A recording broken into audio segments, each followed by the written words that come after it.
The year was 1618. It was the beginning of the 30-year war in the Baltics. At that time, the King of Sweden, Gustavus Adolphus, was taking power, and he was exercising his rights and moving into a war with Poland. He knew he needed a great naval base. The ships that he had already in his armada were small, single-layer ships. They had been in this war now from 1618 to 1626. They had been fighting a raging battle on the seas, and many of their ships had been lost. They didn't quite have the firepower.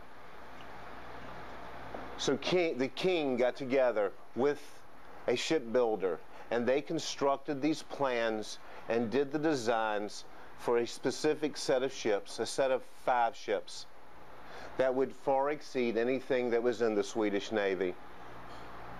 The king would then present the plans to the shipbuilder. The shipbuilder, when he got the plans, the king was very specific. I want you to follow my directions completely as we have given them to you. Times were hard in Sweden at that time. The shipbuilding yards were struggling. These plans did not comply with the size of ships that they were building. There were larger ships and there were smaller ships, and the wood had already been cut. But the king instructed them, you do whatever you need to do, but follow my directions completely. The shipbuilders did the best that they could, but unknown to the king, they had to make alterations. They had to make changes because this was all the equipment, this was all the materials that they had. Over the next 2 years, the process went with the shipbuilders. As they encountered different areas, they deviated from the plans, ever so slightly. 5 feet here, 1 foot there, a little higher here, a little lower there. The ship that was built took 2 years. The name of the first ship that was built was the Vasa. The Vasa was a grand ship. It was meant to display the wonder and the power of the Swedish Navy. There were designs, there were carvings. The ship was 212 feet long, 38 feet wide, and 74 feet tall. It was adorned and gilded in gold. It was painted in bright colors.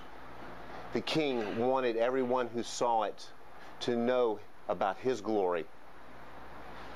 He wanted his enemies to fear the thought of this huge ship coming at them.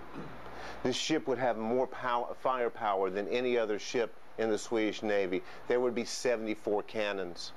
There would be 300 men. And this was going to take Sweden to the next level. On August the 10th, 1628, 2 years after the ship had been started, it was towed out of the shipbuilding yard into the harbor. As it gleamed in the sunlight, it was a beautiful day in Stockholm that day. The breeze was light. It was coming in from the southwest. The mighty ship Vasa raised its sails, and it set out of the inner coves between the islands of Sweden. Within a mile after its journey, a great wind came through. It caught the sails. It tilted the ship onto its port side. Scurrying as fast as they could, they righted the ship, and the ship leveled out, only to have a second great wind come in. And there, a mile after it had started its maiden journey, the ship took on water and sunk in the ocean. All the plans that were planned, and I got pictures, because 333 years later, they pulled this grand ship out of the ocean. In 1961, they pulled the ship. They had finally had the technology to pull this grand ship out of the ocean. And they worked over the next 20 years to maintain and preserve this ship, the only ship of its kind that still exists from the 1600s. And as I stood there, you can see, as I stood there in the size and the enormity of this ship, I was amazed. I was amazed at what man could do. We see the ocean liners, that doesn't do much. It's metal and steel and all of that. But to go back and to look at the ornamentation and to see all the time and all the effort that had been put into a project. And yet because the shipbuilder failed to comply with the designs of the architect, it never fulfilled its purpose. It was top heavy. The large cannons were placed on the top deck, which made it top heavy. There wasn't enough weight placed in the bow. And so when a small gust of wind came along, it tilted this thing over. And lives were lost, and a reputation was destroyed because they hadn't done what the architect had set forth. And as I sat there in Stockholm in this huge museum that was built specifically for this ship, I couldn't help but think about another story, another shipbuilding story. This one turned out so different. And let me tell you about that story. Thousands of years before this time, there was an architect who came up with an idea of building a great ship. This ship, unlike the Vasa was 270 feet long. This ship would be 405 feet long. Unlike the Vasa, which was 38 feet wide, this ship would be 75 feet wide. Unlike the Vasa that was 74 feet tall, this would only be 45 feet tall. And the architect set out and drew the plans and then searched the entire country in order to find one person who would actually take his designs and do as he had asked him to do. And during this time, the architect looked and looked, and he found this one man. And he walked up to this man. He says, I have a plan. I have a ship that I want you to build. But I need you to do it just as I have drawn, just as I have told you.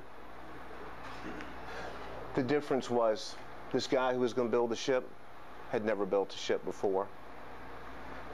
This size of this ship that he was supposed to build had never even been imagined, never had any idea as to what exactly it was going to look like in the end. And yet this man, being obedient as he was, looked at the architect and said, I'll do it. This man started. This ship took 2 years. This man had a small group of people that were with him, mostly family. And they set out over a time period to construct this mighty ship. And he started one board at a time. And if you can imagine what that would look like for just a small group of people to come in and to start building a ship the size of a football field and a third, 405 feet long, building it one board at a time. And 1 month passes by, and 6 months passes by, and 1 year passes by. And they're continuing to do board after board, working through that process. 2 years passes, 10 years passes, 20 years pass, and they're still building this ship. 30 years pass, 40 years pass. Consistently, every day, board by board, building this ship. 70 years pass, 80 years pass. And finally, at 100 years, the last board was placed on. 100 years of work, 100 years to build this boat. The shipbuilder did not deviate from the original designs. And when the rain came and the purpose for what this ship was meant to be, this ship floated. It did not sink. It did not have any defects. It did exactly what the purpose was that the original architect had planned. Now, if you haven't guessed it already, this boat is the one that Noah built. 405 feet long, board by board. But he complied with what the original architect had planned. And I thought, you know, the architect was God. And he has these great plans for us. He has this all set out in the Bible, exactly how we're supposed to live our lives, exactly what we're supposed to be doing. And he's looking for a group of men that are willing to pick up a board of obedience. But I don't know about you, but when I think about Noah,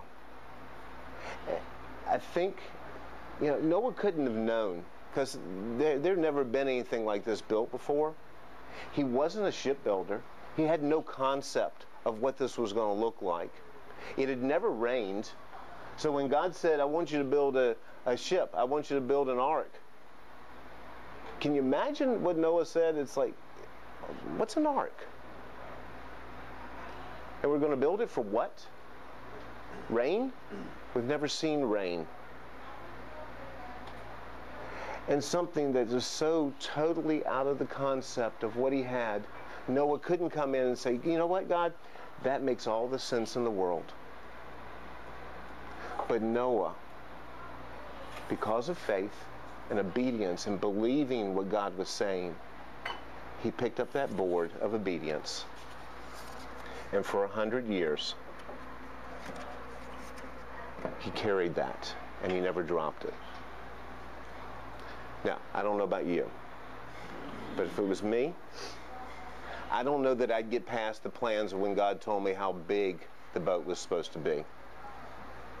You want me to do what? Yeah, there's no way. I don't have the ability to do that. You want me to build this? I don't understand. But God's saying, just want you to be obedient. Will you do this one board at a time?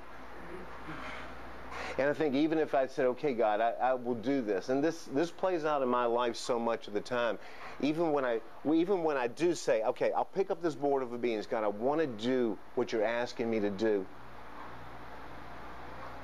Sometimes I'm looking for the payoff to happen immediately. Think about it. Finances. I've always struggled with my finances, always wanting to do what I wanted to do. And there are times in my life where I want to just drop the board of obedience because it's too hard.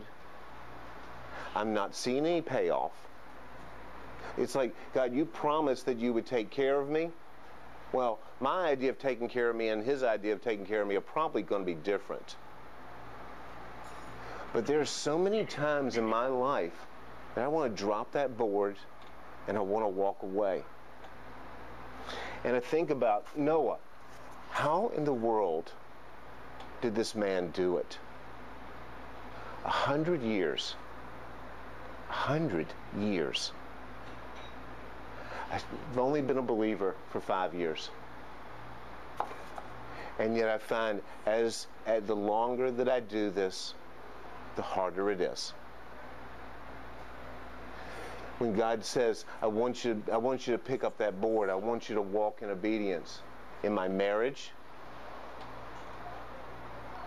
Well, but she's not responding the way that I want her to. And I want to lay down that board and I want to be done with it. It's never going to change. And God's saying, I want you to be obedient.